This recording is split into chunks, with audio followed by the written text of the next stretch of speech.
And that 8% of the cotton of a very special plant would be what would be designated as the right cotton for making muslin. I realized that the fossilized plant is in the Kew Gardens in the UK, which I had seen. It is also in Kolkata. The women would be singing on the boat, spinning the yarn, and that's how the Portuguese said that mermaids make muslin.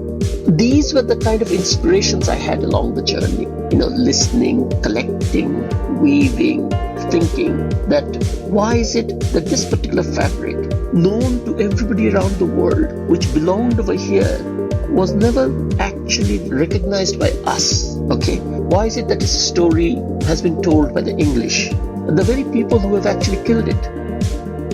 Welcome to Mindful Businesses, presented by Sarani, and I'm your host, Vidya Iyer. In our podcast, we bring to you brands which are mindful in their practices and processes. A mindful business adopts and employs sustainable social, economic, and environmental practices. Today, we have with us Saiful Islam, Managing Director of Bengal Muslin. He joins us from London, UK. Welcome, Saif. Thank you. How are you?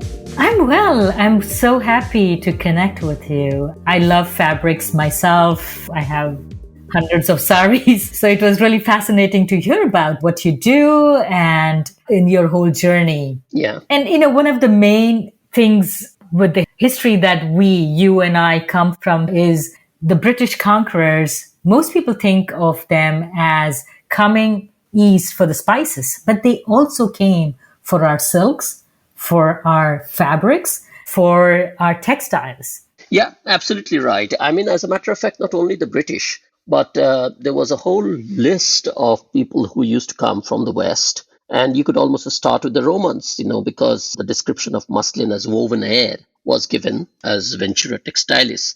This was given by the Romans. And you can imagine that the Romans, when they first saw this sheer cloth, and then later on, as you see them in the statues, you see these men and women, in these kind of poses with these drapes of cloth. I mean, a lot of the time it could be muslin. I'm not sure that it was, but I know for a fact that Romans used to order muslin from Bengal. And by that, I mean East Bengal, because at that time, Dhaka and the surrounding areas of it, which are famous for muslin, they would take an order from the Romans, and the Romans would wait 3 years to get the delivery of that cloth. And remember that in those days, most of the shipments would not happen over sea, but they would happen over land because, in Bengal, they wouldn't go into the seas. The seas were later conquered by the Arabs in the 12th century, 11th century. Again, they loved muslin to the point that you would muslin for going on Hajj, which is one of the pilgrimages for a Muslim, for a gift to the Prophet. There are, verses about that. And subsequently, it was the Dutch, French, Portuguese, and actually finally it was the English who came for these treasures. So there's a whole host of them. And Bengal at that time was enormously rich because, as the Romans complained, that all the silver of Rome was ending up in Bengal. So by the time the East India Company established itself, there was a plethora of goods. There was no doubt about it. There was different items, but muslin was one of them. When did the East India Company come out east? Well, as you know, Shah Alam, the Mughal emperor, with whom they signed a treaty which allowed them to come in at that time. That was the 17th century, of course, when they came in. But they were, as usual, you could almost say, very diplomatic and very oriented towards trade. However, they quickly discovered that this was the last remnants of the Mughal Empire, and therefore there was an opportunity to grab land and to grab the trade routes, and that's what they did. 69, 17, 70, around that period for 2 years, 75% of the profits of the East India Company came from one item only. And, no prizes for guessing that. That was muslin. And if you think about it, I mean, the margins were enormous on what they were selling the cloth for. I mean, they were making a huge profit on it. Let's start from the basics. Sure. What is the fiber that is used to make muslin? All right. I mean, this will sound like a bit of a cloth 101. Yes. But obviously, there are 3 elements to a cloth. Okay, very basic. One is obviously you've got to have the raw material, which is cotton. Okay. Next, you've got to have the thread, which is the yarn. And next to that, you have got to take the yarn and put it together into a cloth, which is known as weaving. So you've got to have these three parts of the process and raw materials, one following from the other goes there. Now, the basic raw material, which is the cotton, comes from the plant. And in muslin's case, it is a very special plant known as putti karpash. Now, that is the Indian or the Bangla name for it.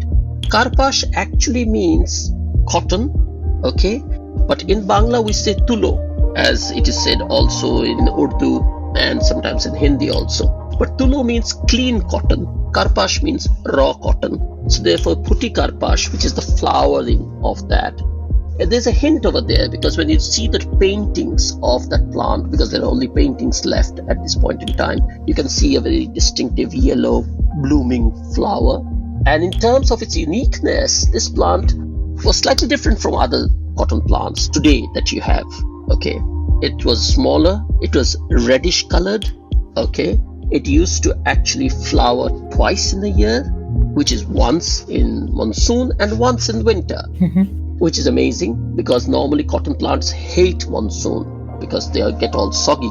But muslin's cotton actually became stronger when it is soaked in water. So there was something unique about it.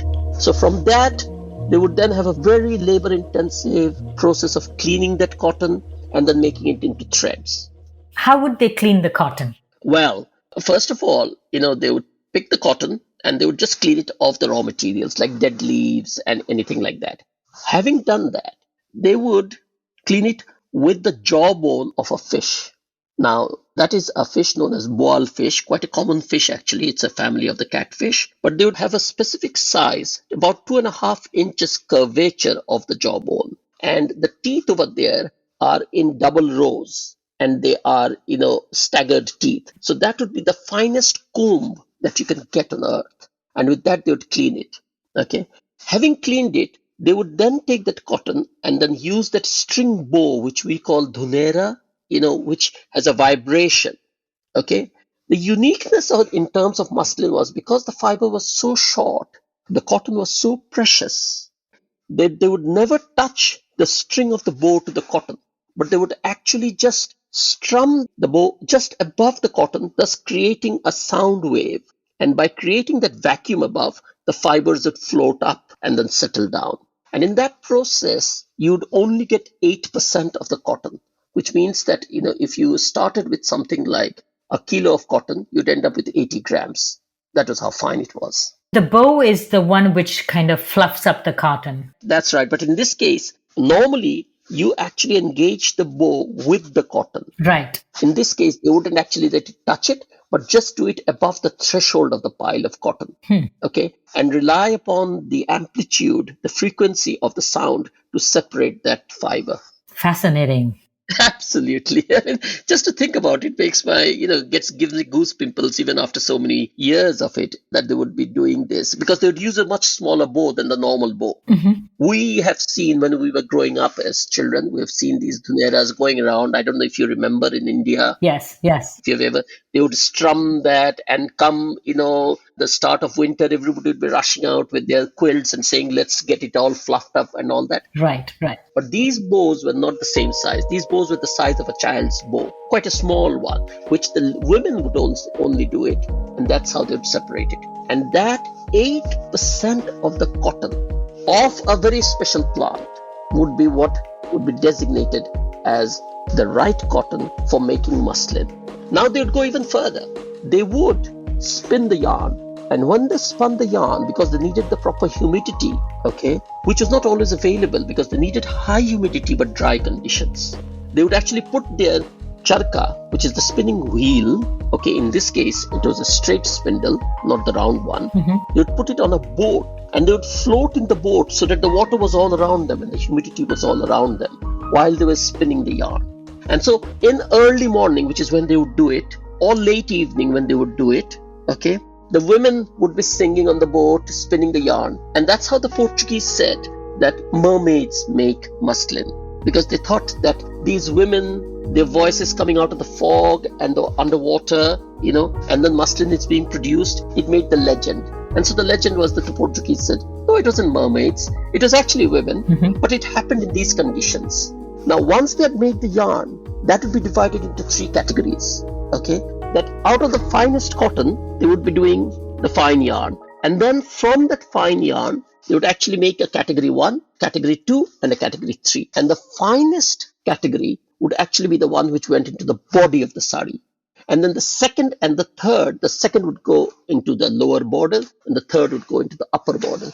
Was it a special kind of seed? The seed itself? Yeah, the seed. There are different kinds of cotton seeds. Like I know in America, we have one particular kind of seed. Yes. But for the muslin, the seed is unique. And for hand spinning, the thread of the cotton has to be shorter, right? Yeah. Yeah, well, I'll explain it this way. First of all, when it comes to cotton, like many other botanical species around, there are 4 main varieties. That's it. The world has given us 4 main varieties over millions of years. They've given us that. And I can tell you the technical names: the Gossypium herbaceum, Gossypium hirsutum, Gossypium barbadens, Gossypium arboreum. Anyway, long Latin names, but there are 4.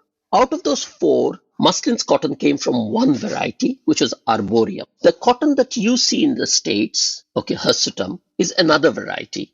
And most of these cotton varieties, until almost about, let's say, 300 years ago, were about 25%, 25%, 25%, 25% of the world's cotton.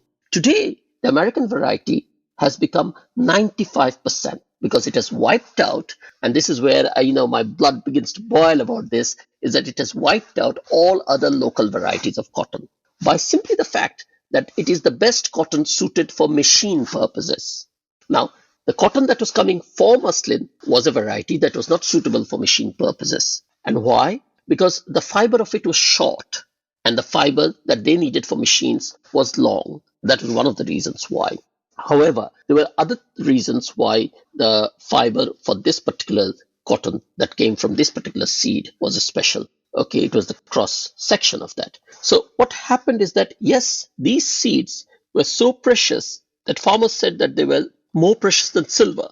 And once a crop had finished, seeds would be taken and kept for the next planting, coated in a particular oil known as ghee, which we know in our part of the world, which is clarified butter. Clarified butter, yeah, absolutely. So they would coat it with that and keep it slightly heated, holding it over a kitchen fire. And it had to be kept that way, slightly heated, coated in clarified butter until the next season, which would be about, let's say, 5 months away. Okay, and they would be planted again. That's the way this seed would last. And it was so precious that it could be sold for its weight in silver, they said. Out of these 4 varieties, it came from one of the varieties, but within that one variety, there were thousands of sub-varieties. So this was a sub-variety within that one variety. And today, that entire variety, along with 2 others, has been obliterated because of what we call as development, which I sometimes wonder whether it is. What are the other conditions? So it needs humidity, but it needs it to be dry. What are the conditions, ideal conditions for this fiber to grow, for this kind of cotton to grow? Well, that's a pretty long story, actually, because what happened is that the British, when obviously they understood the value of muslin, which they knew much earlier, before they had come over here, because, muslin was becoming well known in the world. What had happened is that the English trade routes had opened up, and now you could actually market this item. Okay, so you could bring it and you could supply it to the market in maybe about 9 months' time, maybe about 8 months' time, so something like that. Before it would be like 5 years that later that it should come. And there was actually a supply chain now set up over there. So because of this reason, okay, the English knew the value of this, and they decided that, hang on, Bengal's got some sort of a monopoly because the plant is growing over there. So they took that plant, Putti Karpash, and they planted it on the riverbanks of other rivers. They planted it near the Hooghly, they planted it in Gujarat, they planted it in Pune, in Madras, in Kolkata. And they experimented it with cotton experts that came. And guess where the cotton experts came from? From one of their colonies. And which was that colony? America. So American cotton experts were brought in, okay, and they planted it too. English ones planted it. The experiment went on for more than 50 years, approximately about 55, 60 years. At the end of it, the plant died everywhere except in Bengal. So the fact that that plant grew along the banks of a river in Bangladesh gave Bengal, first of all, the claim on muslin, okay, that it was growing over there. Now, another special thing, if you think about Bangladesh or East Bengal, it's a land of many rivers because it's a delta. And this actually at last count almost about 700 rivers. But there are three major ones. Out of the three major ones, it grew only on the banks of one of them, the Meghna. That too along a particular length of the Meghna, which is about 40 kilometers length of the Meghna, and that's the only location on earth that is known to flower and to actually give its crop. Now, obviously, there was something particular about that. We have taken soil samples, water samples, and measured all sorts of things. There are differences in the waters and in the soil. Most think that it is to do with the fertility. Okay, obviously, with the climate, with the water conditions. In my book, I have, theorized based on what I've read that the Meghna actually comes from the foothills of the Assam hills, whereas the other rivers come from the Himalayas. So their water is colder, but the Meghna's water is warmer. The kind of nutrients that you have in the water over there are different. So there's different conditions, obviously, which led it to prosper along that particular section of the Meghna. And that's where it grew. When I Googled muslin, I found muslin even on Amazon. Yeah. What is the difference between that muslin and the muslin you're talking about? Well, you got to step back and think about what I would say, arguably say, that muslin is a global brand. Okay. Now, when I say that, if I say to you today, Apple, you'd immediately say, yeah, I know what Apple is. It's that MacBook. It's got the Apple Watch, things like that. Even a person in China would know what Apple is. They have an Apple iPhone. If I say Nike, somebody in Africa would know what Nike is, and somebody in India would know what a Nike is. All right. So these are global brands built over years of marketing and product and sales. Now, muslin didn't have internet, didn't even have probably a print edition, but everybody knew it. The people in Turkey have names for muslin. There are Chinese words for muslin. I've got them in my book. There are Roman names for muslin. There are Farsi names for muslin. The Indonesian royalty wore muslin. In Japan, they wore muslin at night. In China, the gifts were made of muslin. The Greeks loved muslin. And this was the 11th, 12th century. The muslin is mentioned even in the 2nd century. And today, even when I say muslin, people immediately recognize the word, meaning some special fabric. And I think this is a double-edged sword. Fame is a double-edged sword, because what it leads to is it leads to demand. And sometimes when it is a special product, then that demand is met by counterfeit. And therefore, first of all, when muslin became popular, the first thing that the East India Company did was to start the extraction process. So they made the weavers employees. Okay, you were registered. You would have to give vidya. They would say, right, you will be giving 10 yards a month of muslin, best quality. Now, you're an artist, and artists don't actually work that way. They work according to a certain vision, a certain inspiration. But here they were made employees. So that's how the extraction was done. And of course, there were other tools that were used, very harsh tools, legal tools, brutal tools for extracting more. Then came a point that was not enough. So they started to manufacture muslin in places which were poor and which had a history of weaving, like Scotland. And to the point that the English would employ poor Scottish women, Irish women to make muslin. And in Glasgow, there is a museum of muslin.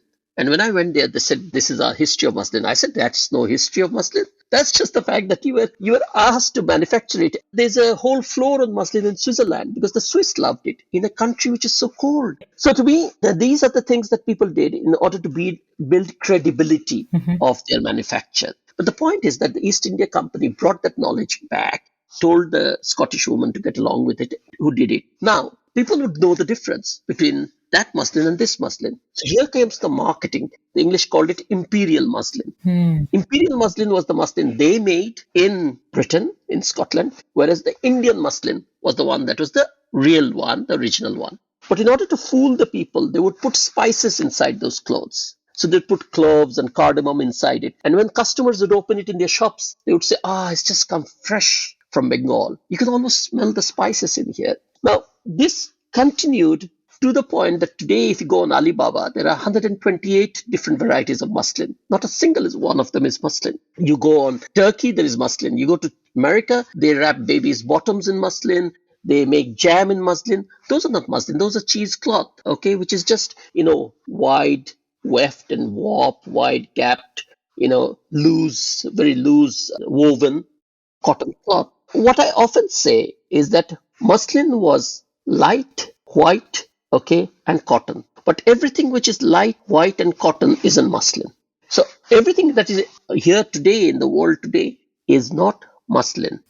I will give you this much, like we do ourselves also, okay, using some element of putti karpash and other yarn. That's what we do. So if at least it is hand spun, even if it is not putti karpash, but if at least it is hand spun, if at least it is 250 count, not the count that you and I are wearing, which is probably 50, 60, 250 count at the minimum, going up to 300, 400. If it is that, if it is hand woven, okay, then you could claim for muslin and it is 100% cotton. That's the minimum that it should be. We are in a podcast, so our listeners Yeah, don't know what an actual muslin looks like. Can you give them a visual? sure. How does it feel to the touch? Initially, when I started to just inquire into muslin, I wasn't very impressed with a few items that I saw in the museums, like, for example, Victoria and Albert. And so I went to Brighton Museum. I saw a few items even in Delhi. And then I happened upon a collection, a private collection in Kolkata, which had about 25 of rare pieces of muslin. And I was allowed to hold them and see them. They were very generous with showing it to me. It is something which you don't really realize whether you're holding it or you're not holding it. It's so light. It is so light that you don't realize whether it is on your hand or not. You may feel a thread or two, but you don't feel the whole cloth. And for my book, you say that, okay, there's a photograph of the author in the book. I remember that for the exhibition, we had brought samples of muslin from around the world, private collections, I had borrowed them. And I was looking at it for the exhibition. And the photographers were photographing or cataloging these muslins. And they took some photographs of me. And the photograph of me in my book is taken through muslin. And you can see me as clearly as you see me right now. Wow. So in its transparency, in its lightness, and in its almost like the non-feel of it, there is almost no feel of it. It is ethereal. And when I was initially looking around for it, I went to the National Maritime Museum in London, just outside London, Greenwich, over there. And the curator, a good friend, she was talking about muslin. And this was my early days. And I said to her that, Julia, how would I know that it is muslin? It looks similar to others. And she said, Saif, you'll know muslin when you finally touch it. Okay, there's something about it that you'll know it, because it just almost feels like, have I really touched it? Have I really felt it? It is very, very light, very transparent, and there's a certain glow on it, which even over the centuries, that certain glow doesn't go away. Because most of the time muslin wasn't dyed. Most of the time it was used in its natural color, which is slightly off-white. Almost an ethereal feeling. Very much so, very much so. Beyond ethereal almost, you'd say. Okay. The word is overused, but it is true that, when people say that the Arabs described it like the skin of the moon, and the Romans would describe it as, woven air, they are coming very close to what it was. How did you start your journey? How did you? And of course, you probably had heard about muslin growing up because of your heritage. But how did you start this journey? You were not into textile or materials in your career and before this. No. As I studied engineering, and then I joined a multinational company. I ran companies. I worked in companies. I worked in various countries around the world. Moved from Bangladesh, where I had started, to other places in Asia, then to Africa, and finally to Europe, and then to the UK. So I spent about 25 years managing companies, and I loved my job. Absolutely. About that, there's no doubt. However, I decided that I'd take an early retirement. So about 7 years ago, I left the job because I just thought that, the kids are growing up and I'll try and do whatever interests me. My interest in the arts had always been there. My interest in reading had always been there. And I've always had a certain level of basic curiosity about things. I'm a bit of a jack of all trades, I suppose, in that aspect. And when I was with DRIC in Bangladesh, it's a multimedia kind of an activist agency set up by Shahidul Alam, who's a very famous photographer himself. I was approached in London by a couple of gentlemen who were part of a trust that looks into South Asian heritage. And they had done a little work on muslin in terms of a book and an exhibition. And they said that, we should take it to Bangladesh because that's the root of this, the source of this textile. I said, sure, sounds interesting. I knew that muslin, same as everybody else. I knew that it was a special cloth. I knew that the East India Company had come and exploited it, and then it was finished. So I said to them, but where is the cloth? And they said, we don't have any cloth. I said, all right, so where are the weavers? They said, well, there are no weavers who can weave that. I said, okay, so where's the plant? And they said, the plant is extinct. I said, so what are we going to be showing in the exhibition? And they said, we've got some photographs and so on. I said, well, if you take that story back to Bangladesh, it sounds kind of reduced, doesn't sound very convincing, but still, I suppose the essential kernel of the idea was interesting about muslin. It was. So when this was in 2013, beginning 2014, I went back to Bangladesh, where I go about 2-3 times a year.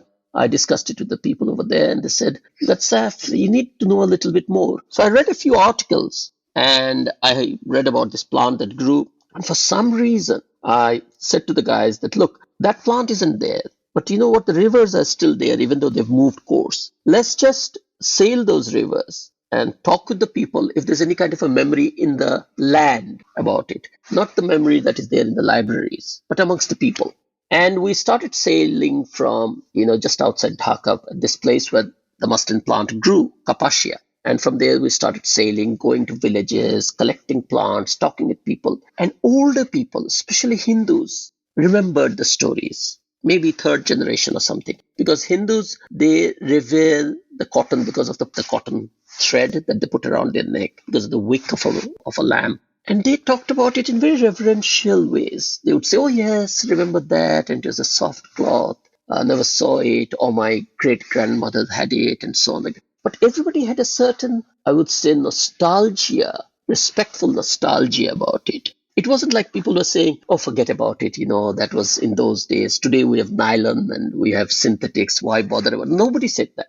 And one began to think that the spirit of that textile was still hovering nearby. All right, it almost felt like it. And we collected plants and we came back. We were offering rewards for information and so on. We printed flyers. We distributed them in the villages. We came back, and then I went around to the weavers. And the weavers were doing, mostly for commercial purposes, they were doing quite coarse cloth, like about 40, 50, 60 count, because of the commercial pressure, the cost pressures. And they were doing it very gaudy and so on. So when I talked to them about it, they said, yeah, we remember. And they would remember it, but they had not seen it.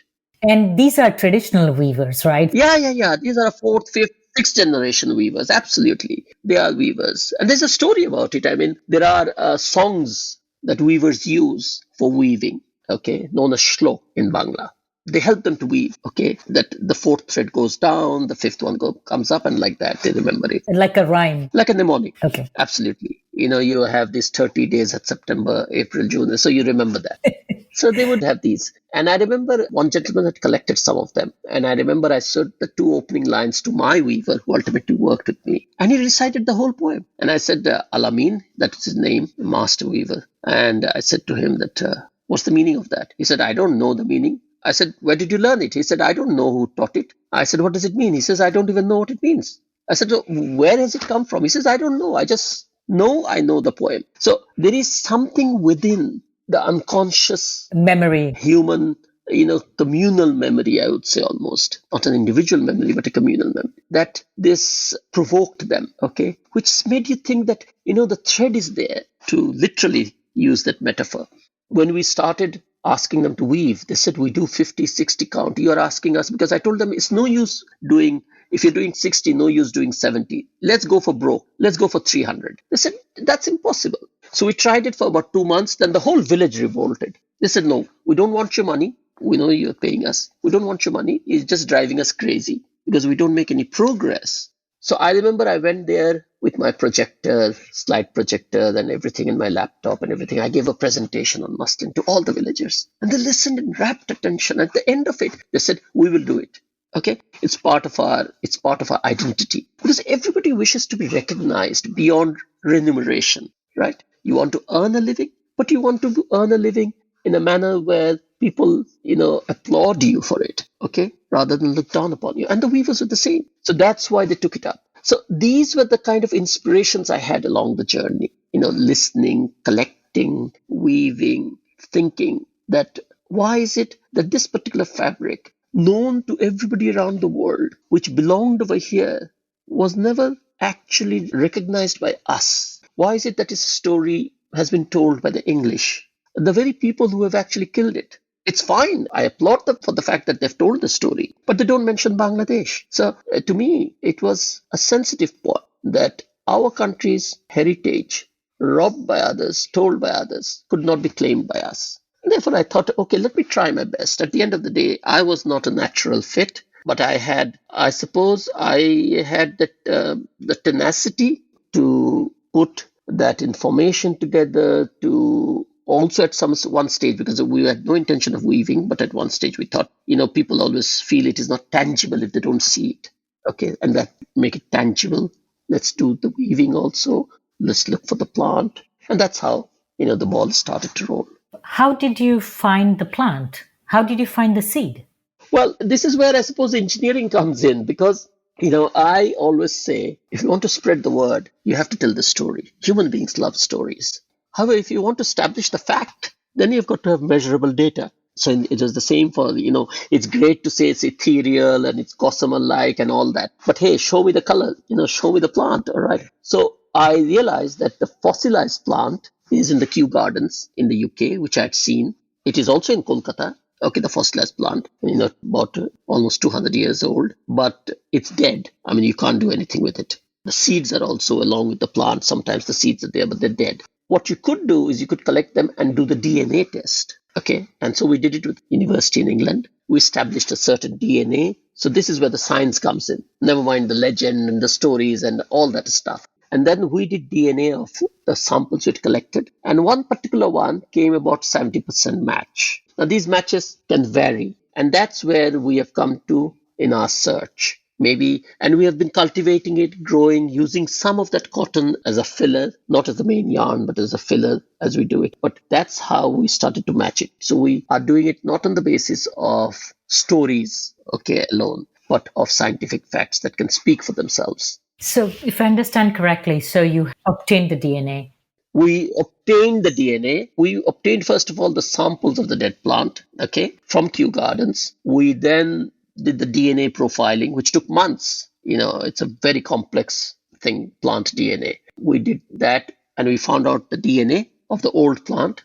Then we did the DNA of the current plants that we had collected and matched them with that. So where did you get the current plant? Is that the... Different locations, riverbanks, near Assam, places, different locations and all that. And ones that came close, those are the ones that we are now cultivating on the riverbanks themselves. So we have leased a plot of land near the riverbank, and that's where we grow them. And then we collect some of the cotton, again test. So you have the weavers who are now convinced to come along with you on your journey. And you have the seeds or plants to make progress. But what about the equipment? Well, there isn't a huge amount of equipment that's needed, okay? And the equipment hasn't changed very much. As a matter of fact, when we started to weave, we introduced certain things to make their life easier. For example, for humidity, there's no sense of using the river and going on to the river and so on. We just bought humidifiers and we installed them in the weaver's house. We installed hygrometers where they could measure temperature and humidity. We gave them smartphones so that they could show us the weaving and I can discuss their design from London with them. Use the technology. On the charka, we just built the charkas on a lathe machine to make it smoother, less primitive. But we did not tamper with the actual manual skill that is required. So those are the things that we have done, and the equipment is there. I think our biggest challenge will probably be in the yarn, because the yarn is still that we're using. We're spinning in India, okay, using Indian cotton and our own cotton. And that is still a big challenge. But what we have done is that we've moved our weavers, the ones we are working with, because it's not many. It's basically one person that we started with. We started with a whole bunch. It came down to one person. And from him now is about another 20 people that can do it. And essentially, we take that fine yarn and we replicate the saris of the old. So we've done 200 count, which is just on the threshold. We've done 300 count muslins. And the highest we've achieved is 400 count, okay, which is in a museum in Manchester. And now we're doing a 500 count. And I think I'm going to close it at 500 count. Sari is about 6.5 yards. Yeah, meters, that's right. How long does it take to weave that? And the width is how many? 48 inches. 48 inches. Yeah, it can vary between 42 to, previously saris are 42. I believe nowadays they're 48. I mean, women have become a bit taller, all right. And the 6 meters is traditional, okay, with 6.5 yards, as you said over there. And then it will have an archel, which is the trailing end that you put over the shoulder normally, okay. And then there's the body. And of course, there's a border, which is the par, okay, which is there. And most of these muslins were woven of that size. So it would be that 48 inches by about, 6.5 yards that they would be weaving it. Either they would weave it as plain, so no designs on it at all, or they would weave it in the other varieties of muslin, like they would weave a striped one or a checkered one. Or the last and the most unique one was the jamdani, which was the flowered one. So they would weave it according to that. Now, everything depends upon two factors. If I take out the quality of raw materials, the two factors that are important is the fineness of the yarn. When you ask that how long does it take? So if you go from 200 to 300 count, it's not that, that's 50% more time. It could be 70% more time. Okay. 300 to 400 is a huge jump. Okay. It's not just, 100 count more. 400 count is another ball game altogether. So the fineness of the yarn is a major factor. And the second is the design, the complexity of the design. Because jamdani is that unique one where the motifs are actually, woven into the weft. Okay, so they're woven in there. And because of that, if you have a very complex one with very fine yarn, it takes literally more than a year. In our case, when we did 300 count without knowing anything about it, it took us approximately about 8 months to weave one sari. The next one took us in the region of about 5.5 months. So I think we are there in terms of 5 months to 6 months for a 300 count. And once the process is, thought through better, the process is standardized, it may... Yeah, well, yes, it's standardized. The designs are standardized. The problems are standardized, like, the yarn, they've got a hang of. And one other very important part is obviously the reed through which they pull those yarns. So the fineness of the reed. And we have to even redesign reeds and so on. So all that is done. Then you get much more confidence in working on a particular design. For us at one time in Bangladesh, 200 count was unthinkable. Nowadays, this group of people, for them 200 count is not unthinkable at all. 300, they can get there almost. A few of them can get there. 400, now it's only our master weaver who can do that. But with him now we are working on a 500. And these are not plain. These are all, with the flowered geometric design of jamdani on top of it, of the old.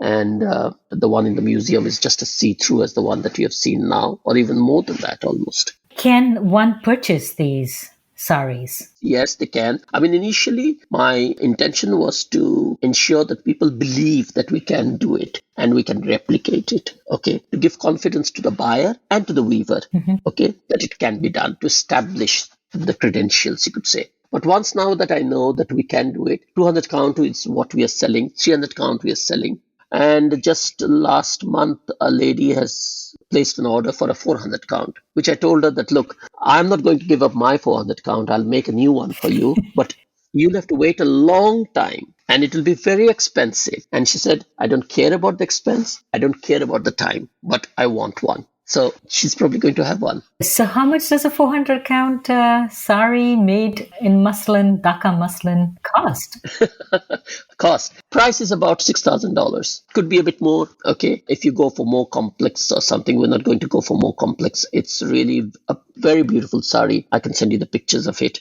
okay, which is theirs. And that's what she wants. And she says that she's willing to wait for it. We know we can do it.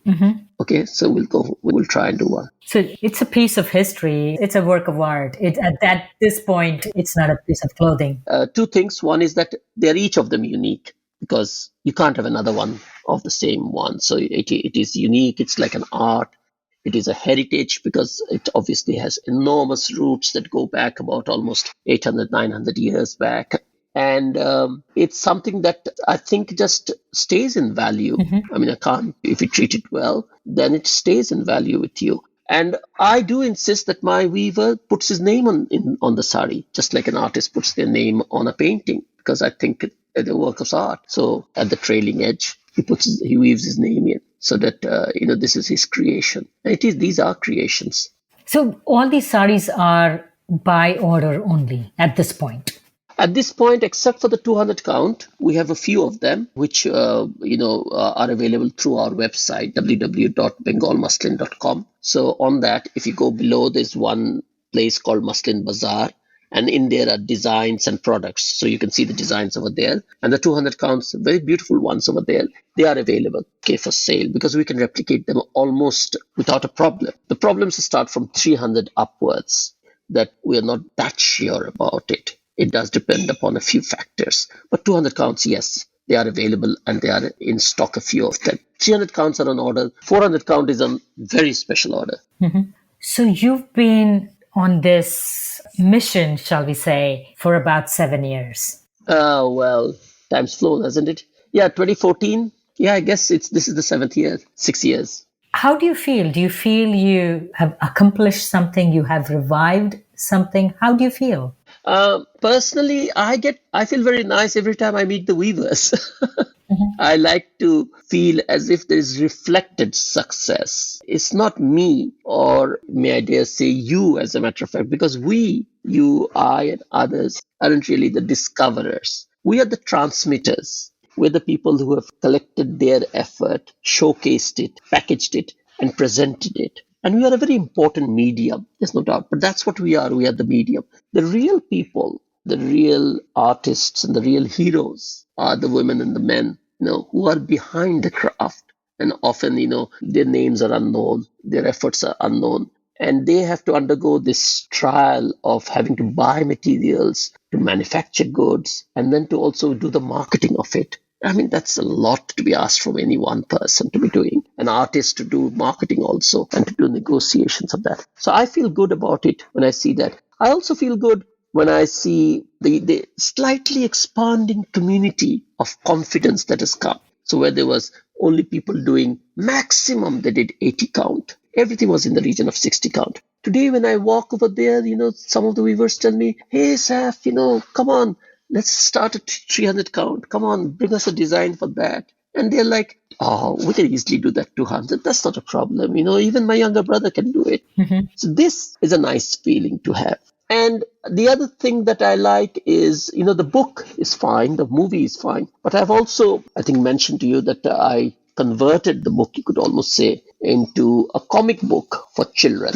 The name of the book is Muslin, Our Story. The name of the film, which came out a year and a half later, is Legend of the Loom, which is a 42-minute documentary on that, which has been in various festivals. And then the book itself was transformed into this comic book, which is In the Land of Muslin, which is in English and Bangla. Coming back to your question about how do you feel about it, I feel good when I hope, because this comic book sells for about a couple of dollars. I almost give it away to children, schools, and so on, because I believe that they should be proud of this story. And they read comics on Cinderella and all that stuff, but it's better that they read something like this. So hopefully that is good. So if the younger generation has a fuller idea about our heritage, I think that is slightly good. So I think, to me, at the end of the day, Muslin has these aspects which I am happy about. But beyond that, it's not really, the story isn't about Muslin. The story is about revival of identities. We lose languages, we lose species, right? We lose other crafts.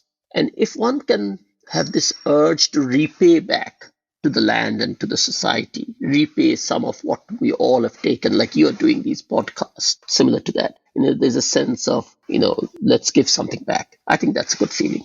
The loss of language, especially being in the United States, it's a very, very, very tragic thing that happens to all of us, regardless of how hard we try. Mm-hmm. When I started this thing about muslin, there were people who asked me that, why do it?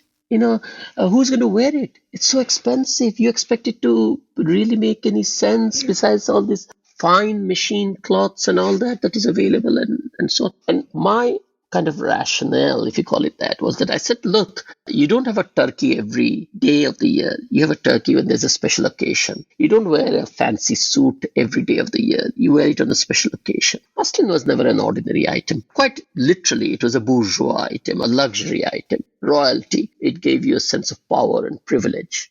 And the finest of it was reserved for the emperors. I understand that. But, a pyramid always has a top, and it was at the top of the pyramid. You don't flatten the pyramid and get away with it. So do remember that this was part of your heritage, and let people take a conscious decision whether they want it or not. If they consciously say that we've seen this lovely fabric, we've seen the people go gaga over it, but we still don't want it, that's fine. But if they say we never knew about it, which is what the condition was 5-6 years ago, didn't know about it, didn't know what the plant was, didn't know what the weavers could do or couldn't do. Its story was that muslin is something from America, muslin is something from Uttar Pradesh, muslin was something from China, and half the time people in Bangladesh told me that muslin is from silk. And even now, some people do. There are blogs that you read on the internet where people are explaining that, how the finest silk made it. How Egyptian mummies were wrapped in muslin. No, they were not. They were wrapped in linen. So all these kind of myths abound when there's a vacuum of knowledge. Because anybody can say anything. Nobody has put a stake in the ground. I hope our efforts have put a small stake in the ground. Okay, to say, this is it. This is muslin. This is where it was. This is our story. Now, let's take it forward from there. Thank you so much, Saif. It was fascinating to go along this journey with you. I can experience how the cloth feels. Thank you so much for sharing. Thank you. Thank you so much for this opportunity. And it's amazing that this fabric gives these opportunities. This is one of the better things about it, these opportunities to meet people like yourself, who are all sort of dedicated ambassadors in different corners of the world who wouldn't have met without this fabric. Thank you. You were listening to Mindful Businesses with Vidya Iyer, and our guest today was Saiful Islam from Bengal Muslin. If you're a creator of a mindful brand or would like to recommend a mindful brand to be featured on our show, send an email to info@mindfulbusinessespodcast.com. Subscribe and listen to us on your favorite podcast listening app. Remember to rate and review us on Google or Apple Podcasts. To learn more about this and other episodes, check out our website, mindfulbusinessespodcast.com. If you learned a thing or two from this episode, share it with one friend. This is Vidya Iyer with Mindful Businesses.